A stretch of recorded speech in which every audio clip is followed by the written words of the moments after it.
Welcome to Yawdvybz TV. Before we start, remember to like, comment, subscribe, and share with a friend. Now on to the news. Police sergeant dies while on duty. A police sergeant died Tuesday morning after falling ill while he was on duty at the Halfway Tree Police Station, lockup in St. Andrew.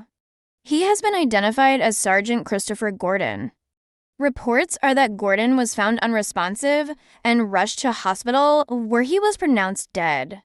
A representative from the Jamaica Constabulary Forces Corporate Communications Unit, CCU, confirmed the sergeant's death. "We understand that he fell ill while at the Halfway Tree Police Station and he was taken to the KPH where he was later pronounced dead," the CCU representative said. "We are still awaiting details about his death," the representative added.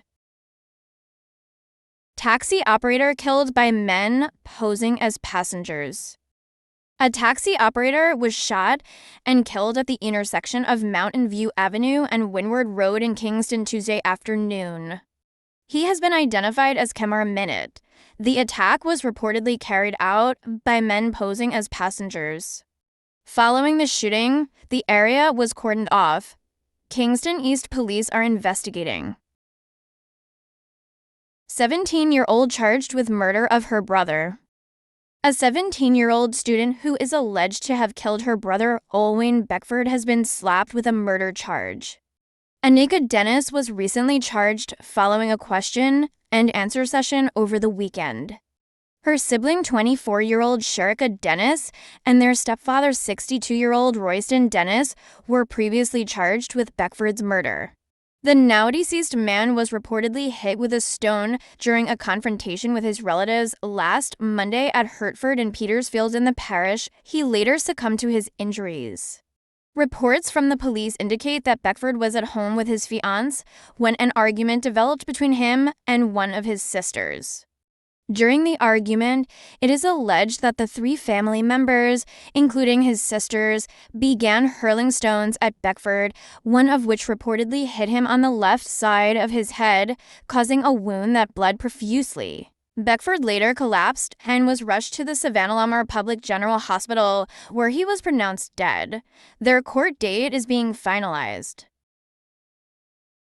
Dutch man caught with over $28 million worth of cocaine remanded. A Dutch man, who was reportedly held with cocaine worth over $28 million at the Sangster International Airport, will need to acclimate to the confines of the Freeport lockup due to his lack of connections in Jamaica. Patrick Anthony Crawford, a 44-year-old carpenter, construction worker of Rotterdam, Holland, is charged with possession of dealing in, attempting to export, and conspiracy to export cocaine. He made his first appearance in the St. James Parish Court on Monday before presiding Judge Natisha Fairclough Hilton.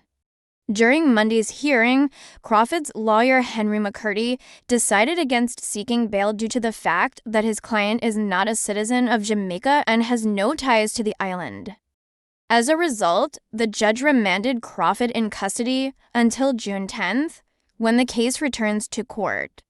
According to the allegations, on May 9th about 5 p.m., Crawford was in a queue waiting to be checked in on a TUI flight destined for Brussels, Belgium, when he was questioned and his luggage inspected. During the search of his carry-on luggage, four rectangular packages were discovered into hidden compartments made of carbon paper and transparent plastic. These packages allegedly contained a white powdery substance believed to be cocaine. A subsequent search of his checked baggage also revealed to hidden compartments containing four packages similar in appearance and content to those found in his carry-on luggage. The total weight of the illicit substance found in both pieces of luggage is estimated to be around 13.5 pounds. He was arrested and charged. No bail for jealous woman who allegedly stabbed ex-boyfriend's new lover with knife. A St. James woman accused of stabbing her ex-boyfriend's current partner in an apparent jealous rage, resulting in the victim undergoing surgery, was found unsuitable for bail during her appearance in the parish court on Monday. Nikisha Collins appeared before presiding Judge Natisha Fairclough Hilton, charged with wounding with intent. According to court documents, Collins was previously romantically involved with the man who is currently in a relationship with the complainant. The prosecution alleges that on February 16th, while the complainant was at her home, Collins arrived there and engaged in a confrontation in which she attempted to stab her with a knife. Two individuals had to step in to stop Collins from causing harm to the complainant. It is also claimed that Collins made a threatening statement to the complainant before the authorities arrived, saying, "We must kill you." 4 days later, about 8 p.m., the complainant was reportedly on her way to work when she was confronted by Collins, who allegedly brandished a knife and stabbed her in the region of her left breast. The complainant had to undergo a surgical procedure due to the severity of the injury. Collins was apprehended in Hanover on March 6th and subsequently charged. During Monday's hearing, the prosecution objected to Collins being granted bail. The prosecution argued that Collins posed a potential risk of fleeing and may fail to appear for her trial. Collins' lawyer, Chamu Paris, argued in his bail application that credibility was a live issue. He claimed that his client went to the man's house to retrieve items she had left behind and was subsequently attacked by the complainant. However, Fairclough Hilton noted that there was no evidence in the case file to support Collins' claim of self-defense. The judge further noted that Collins had threatened to harm the complainant and that the complainant's need for surgery demonstrated the gravity of the injury. "I don't know of any suitable conditions that I can impose to prevent her from carrying out these attacks," Fairclough Hilton stated prior to rejecting the request for bail. The defendant was remanded in custody until June 4th when the case returns to court. Westmoreland laborer killed by men posing as police. A man was shot and killed after men posing as police entered his home in Betheltown, Westmoreland on Monday morning. He has been identified as 23-year-old Anthony Evans, otherwise called AJ, a laborer of Argyle Mountain in the community. The incident happened at 1:30 a.m. Reports from the police are that Evans and his 17-year-old girlfriend were inside their one-room board dwelling with the entrance door opened when 3 men, all armed with handguns, walked up on their veranda and shouted, "Police, police." According to the police, the teen hid under the bed whilst Evans walked to the door. Shortly after, a loud explosion was heard, after which the men pushed open the door and began to fire shots on Evans. The 3 men then left on foot in the area towards the Betheltown direction. The police were alerted and, on their arrival, the now deceased man was seen lying on his right side in blood with gunshot wounds to his upper body. He was taken to the Savannah Lamar Public General Hospital, where he was pronounced dead. Investigations are ongoing. Suspected suicide involving 12-year-old boy in St. Anne.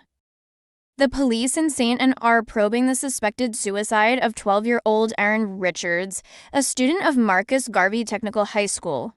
The incident happened at Dat Richards' home in Fort George District in Claremont, St. Anne on Tuesday. Police say about 4:09 p.m., Richards was found hanging from a balcony. The police were called to the scene and the body removed to the morgue. More details soon. Woman killed, several injured in gun attack at Grants Pen Bar. At least 1 person is dead and several others injured following a shooting at a popular bar in Grants Pen, St. Andrew late Tuesday evening.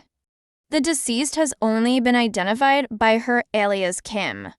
It is understood that patrons were gathered at the well-known drinking spot when masked gunmen entered the establishment just before 10 p.m. and opened fire. Several people were reportedly shot during the incident. According to community members, screams and explosions sounding like gunshots could be heard coming from the bar. Police are currently at the location probing the shooting. Thank you for watching. Remember to like, comment, subscribe, and share with a friend.